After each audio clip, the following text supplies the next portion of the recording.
in the book of Job about a man. He was a rich man. He was a blessed man. He had all kinds of resources, camels. He had sons and daughters. He had all the things that anyone could ever have wanted. He had it all. He was the who's who of you know who back in the day. But as he was going about on a day when his sons and his daughters were eating and drinking wine in their oldest brother's house, there came a messenger to Job and said the oxen were plowing and the donkeys were feeding beside them. And the Sabeans fell upon them and took them and struck down the servants with the edge of the sword. And I alone have escaped to tell you. And while he was yet speaking, there came another servant. Just when you thought it couldn't get worse, guess what? Another servant came running up and said the Chaldeans formed three groups and made a raid on the camels and took them and struck down the servants at the edge of the sword. And I alone have escaped to tell you. And while he was yet speaking, another servant came. Has anybody ever had a day like this before? When it just seems like you get bad news on top of bad news on top of bad news. The third servant comes and he says, your sons and daughters were eating and drinking wine in their oldest brother's house. And behold, a great wind came across the wilderness and struck the four corners of the house. And it fell upon the young people and they are all dead. And I alone have escaped to tell you. Then Job arose. Oh, come on, somebody. It was a bad day. It was a bad day. He went from being one of the richest men in the land to being broke. In just a matter of 3 messages, he went from being rich to being partially rich to being broke and then to lose his family on top of all of that. And any one of us, if we had experienced such a thing, it would be devastating to us. It would be devastating to have that kind of news. It would be devastating to have that happen into your life. My goodness, sometimes we're devastated when the line at Dunkin' is too long.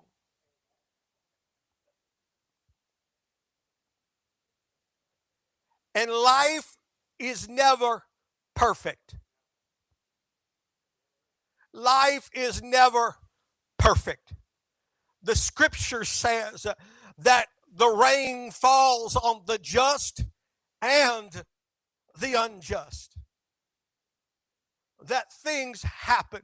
Sometimes I've come to tell you, I'm sorry if this is a spoiler alert, but sometimes life just isn't fair.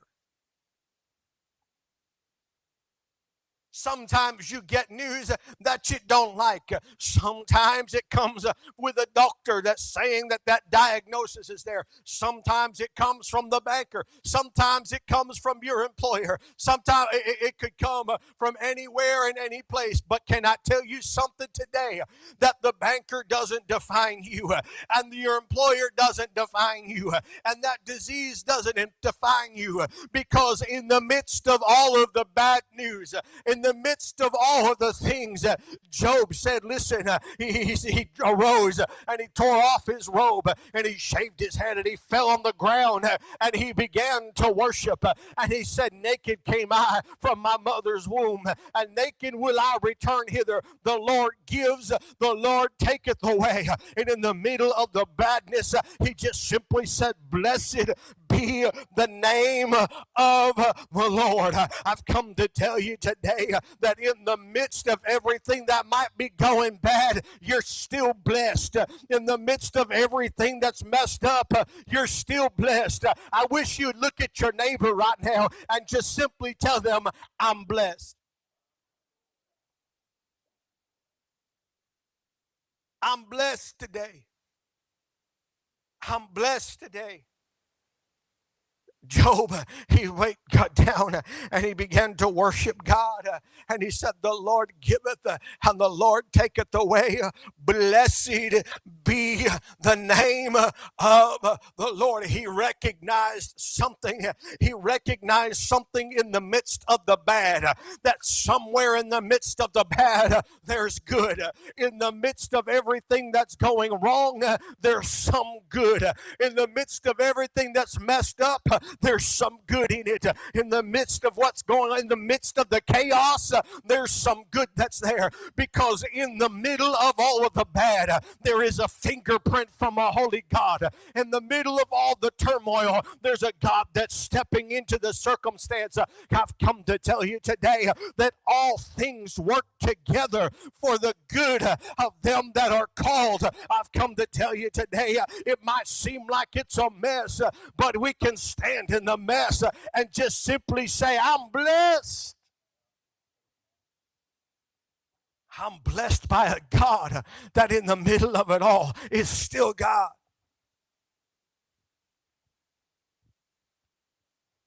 Sometimes we get caught up in what we see. We get caught up in what we hear. We get caught up in our senses. But there is a God that we can't see. And there's a God that we can't always hear.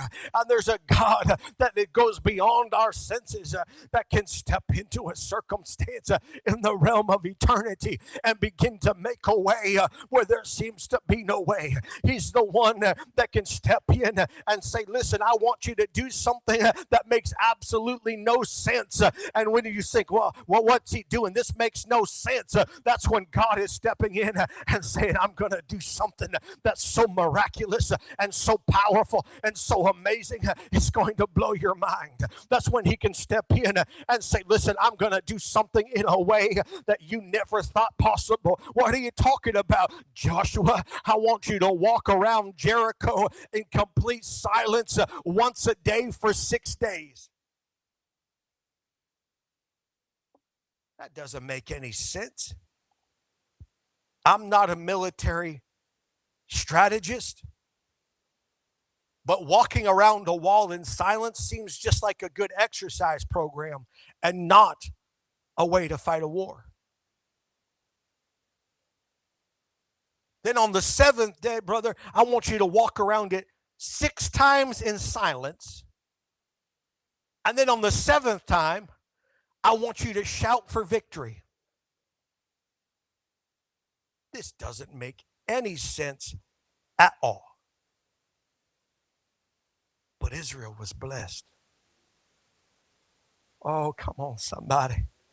There was a blessing that was on Israel. In fact, the blessing was given upon Abram when he told Abram, I will bless them that bless you, and I will curse them that curse you, and out of you will all of the nations of the world be blessed. Can I tell you something? On that 7th time, when they began to walk around the walls of that city, my friend, there wasn't a crack in the wall. There was nothing had changed from the very first time that they'd walked around that city. But on that 7th time, they began to shout and they began to blow the trumpets and they began to rejoice. And when they began to worship, something changed in the atmosphere. When they began to worship, something happened and a rumbling began to take place and cracks began to form and the walls began to tumble down. I've come to tell you today the best thing you can do in the middle of your situation, the best thing you can do in the middle of uncertainty, Bishop, the best thing you can do when you don't know what to do is to put your hands up in the air and begin to call out to Jesus. Jesus and begin to whisper the name of Jesus and begin to cry out to him and begin to worship him. Because when you begin to worship him when it doesn't make sense, when you begin to worship him when it seems all hope is lost, that's when God steps in and he begins to do the miraculous. And just when you think things couldn't get any worse, the Bible tells us in Job chapter number 2, the enemy came again because he wasn't convinced that Job was all he was cracked up to be. Job chapter number 2 says, so Satan went out from the presence of the Lord and struck Job with loathsome sores from the sole of his foot to the crown of his head. My goodness. Job all of a sudden lost his wealth, lost his family, and now he's lost his health. To the point to where he was scraping the sores with a broken piece of pottery while he sat in ashes. And then his chief encourager,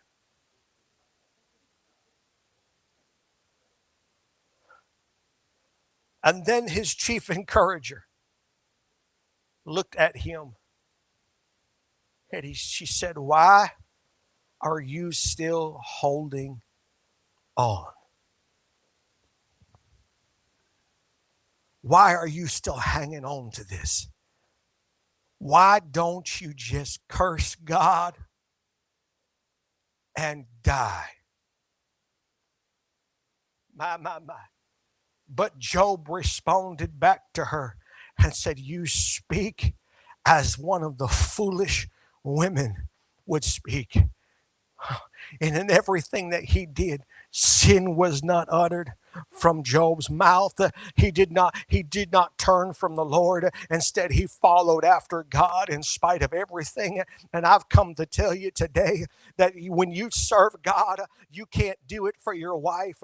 You can't do it for your husband. You can't do it for your grandpa, your grandma, your brother. You can't serve God. You can't serve God for the pastor. You can't serve God for it. You have to serve God for yourself, because there's going to come a point in time when you're going to be at a lowest point in your life, and you're going to be at the lowest of lows, and they're going to tell you, why don't you just curse God and die? It's not worth it. Why don't you just walk away? What? If there was a God, he wouldn't have you in this method. Let me tell you, it's at this point and this time that you have to make a decision in your heart and in your mind that says, in spite of everything that's going on, in spite of everything around me, I'm still blessed by a holy God.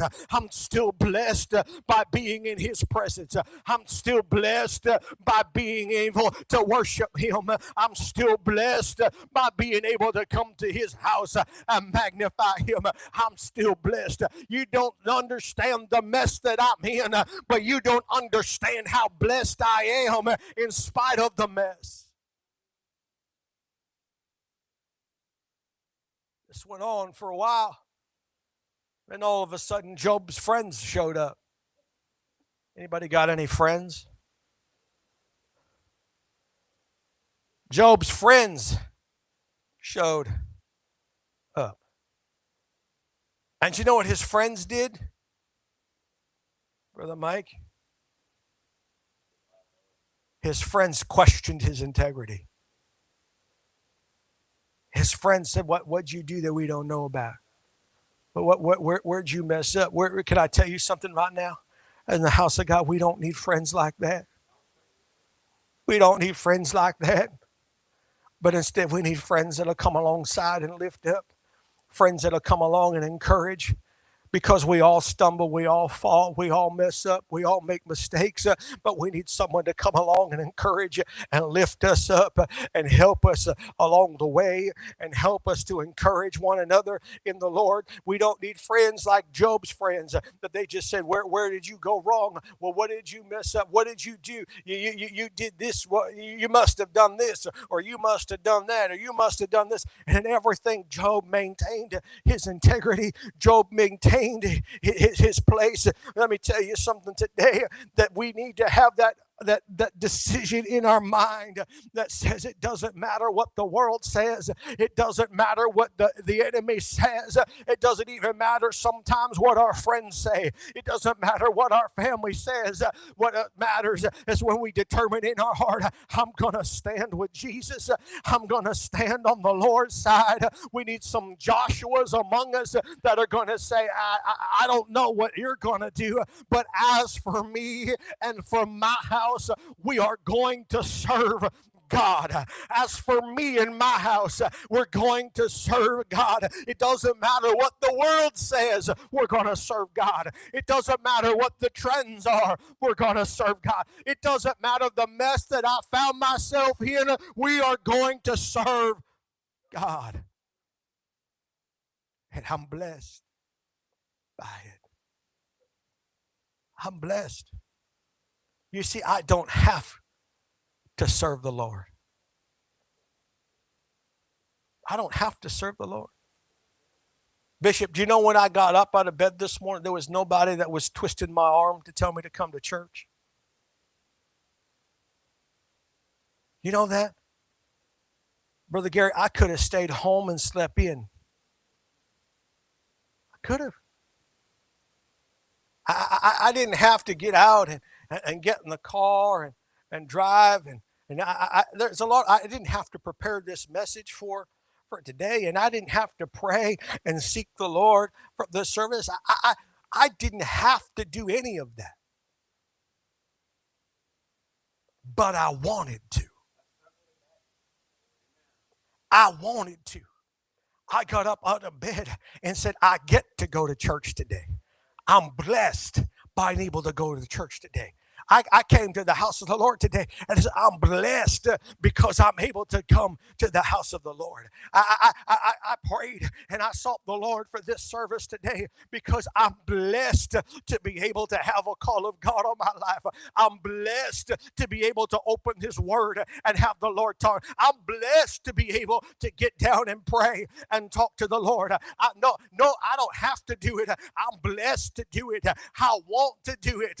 And when we change that mindset that it's not a drudgery to serve God, it's not something that's cast upon us that you're going to be a Christian and you're going to be just,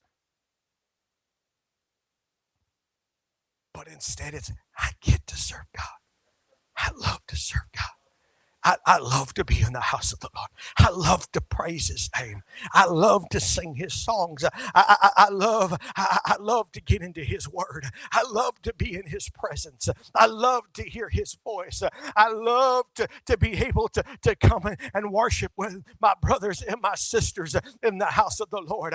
I love to be able to get in the car and go to a youth convention and see an auditorium that's just packed full of people. I love going to a place and seeing that it's at over capacity. I love seeing that because we're blessed. We're blessed.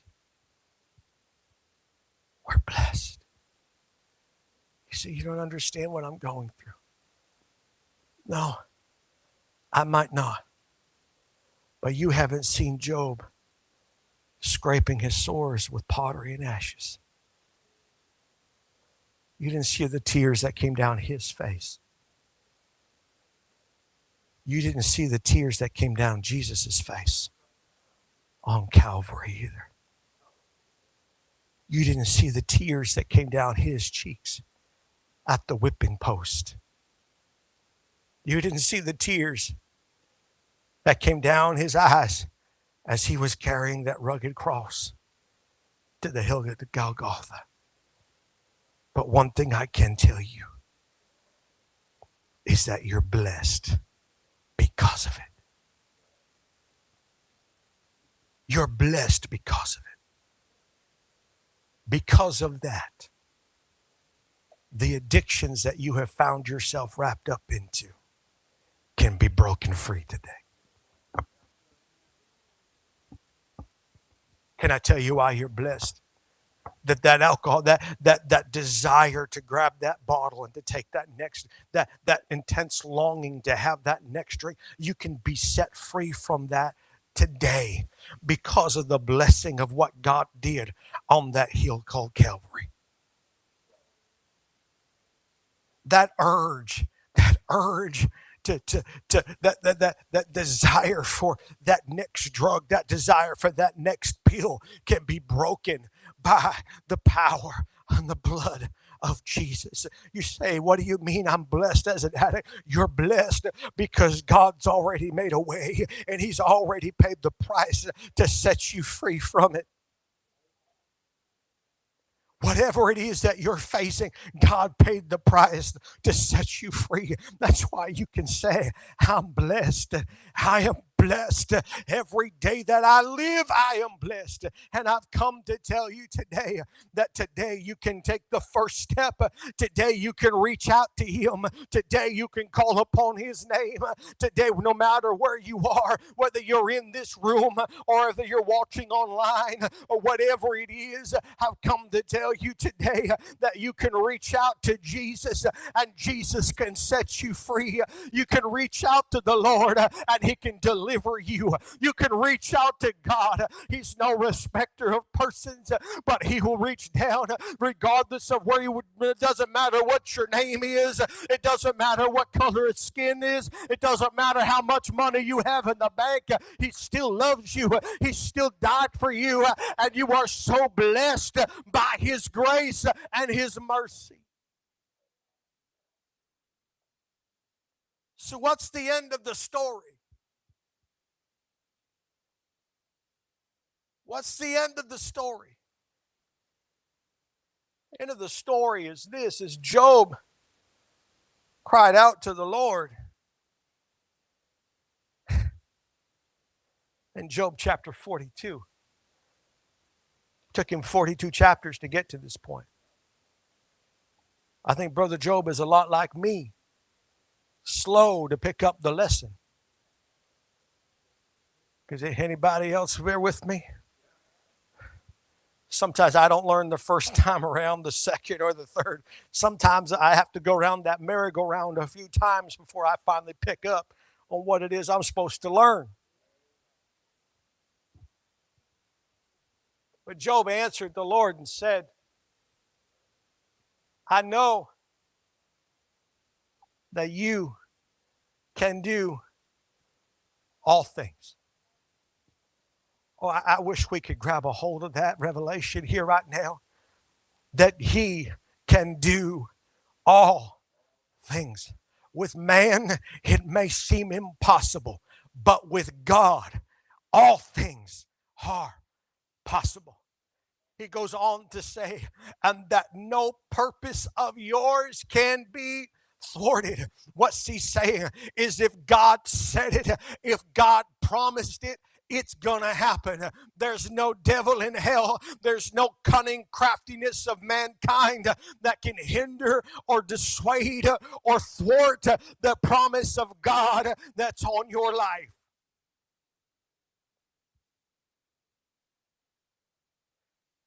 Who is this that hides counsel without knowledge? Therefore have I uttered things I did not understand. I said things that were too wonderful for me, which I didn't even know about it. I've talked about things that I didn't understand. Has anybody else been there before? I uttered things that I didn't. They were too wonderful for me, and I didn't know it. But then he goes on and he says, hear and I will speak and I will question and make it known unto you. I have heard of you by the hearing of the ear. I've heard about what God can do. I've heard that He could heal from cancer.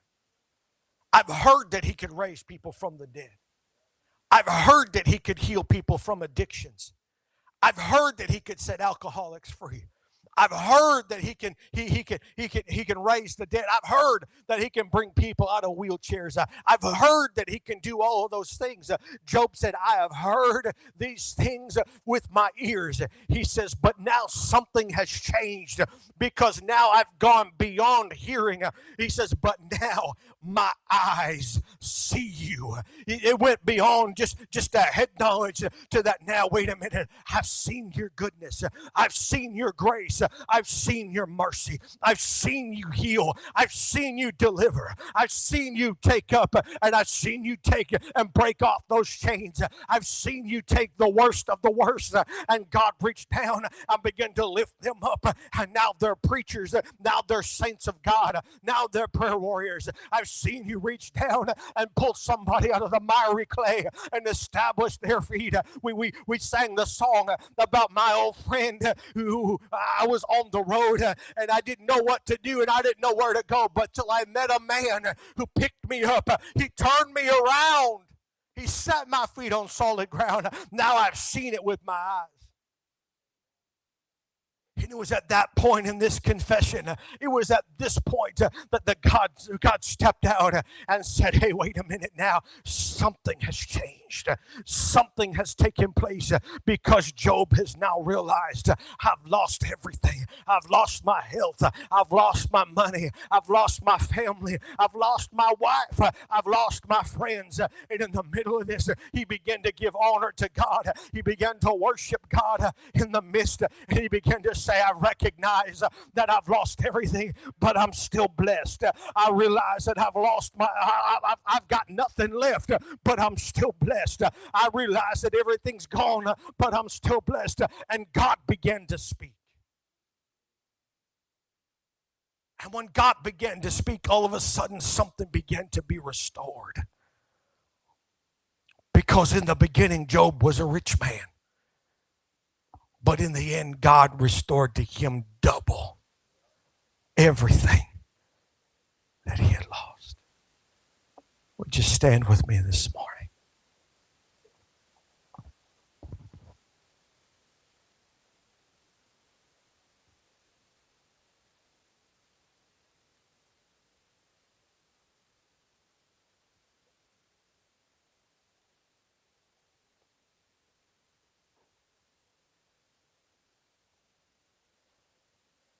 Sometimes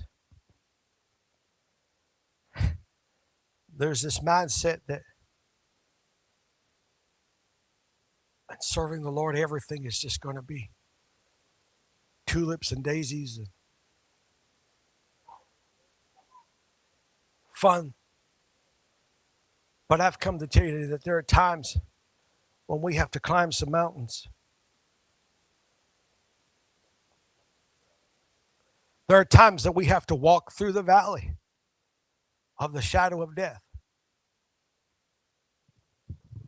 There are times that we have to walk through some messes. There are times in life we find ourselves or where we have slipped and we have found ourselves from places that we never meant to be. But what I've come to tell you today is don't be discouraged. Oh, don't be discouraged. Don't be dismayed. Because regardless of where you are, you're blessed today. Amen. You're blessed today. Because you're blessed that if you've fallen, you can get back up. Right. Mm-hmm. Mm-hmm. If you found yourself in a place that you never thought you'd be, I've come to tell you today that there is grace and there is mercy and you can get back up. There's the blessing of His grace. There's the blessing of His mercy. There's the blessing of His love. If you're walking through the valley of the shadow of death, you can rest on the blessing that Thou art with me. Thy rod and Thy staff, they comfort me. You prepare us the table before me in the presence of mine enemies. Surely goodness and mercy shall follow me all the days of the rest of my life. I've come to tell you today, you're blessed whether you're on the mountainside or in the valley, whether you're in the church house or the poorhouse, you're blessed. Whether you're in the church house or you're in the prison house, you're blessed. Whether you're in the church house or the crack house, you're blessed. You're blessed by a hope. And He's there with you. I wonder today, could we lift our hands and thank Him for the blessing?